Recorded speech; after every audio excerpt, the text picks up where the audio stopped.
Biden also nominating a strong gun control advocate to head the ATF. But critics are saying that David Chipman's past comments are a problem. He appeared once to mock Americans who bought guns during the pandemic. Take a look. They might think that they're diehard, ready to go, but unfortunately they're more like Tiger King, and they're putting themselves and their families in danger. And so what I would suggest is for those people who were first-time gun owners, if they did go out and buy a gun, I would secure that gun locked and unloaded and hide it behind the cans of tuna and beef jerky that you've stored in a cabinet, and only bring that out if the zombies start to appear. And I don't think they are. Eating street drug. Doctors scrambling to stop people from using a cheap heroin knockoff has been coming into the United States from Russia. It's growing in popularity across the country. The drug is known as crocodile because after the high, the skin rots and takes on a scaly green appearance. And I want to warn you, because some of these pictures here that we're going to show you, they are graphic, but it's important for people to understand how awful this is. And Ted Rollins is out front.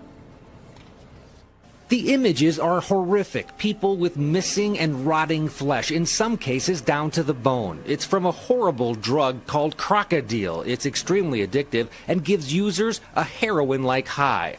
Suspected cases surfaced in the U.S. last month in Utah and Arizona. Then, this week, 5 people showed up in Joliet, Illinois with similar symptoms. One person, a woman, according to doctors, lost significant portions of her legs. So far, none of the U.S. cases have been confirmed as being caused by crocodile, but the doctor that treated the Illinois patients is convinced. It's a zombie drug. I mean, it kills you from the inside out. If you want a way to die, this is the way to die.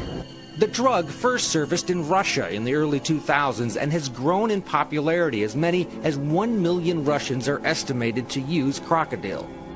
When you see these images, it's hard to imagine anyone ever wanting to use this drug. But to a heroin addict, there are a few things about the drug that are actually attractive. First of all, it's cheap, about the third the price of heroin. It's also relatively easy to make.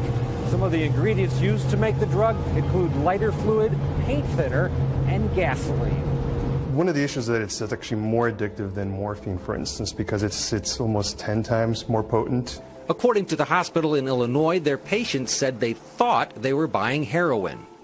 I think this is the tip of the iceberg. I think it's going to get a lot worse before it gets better.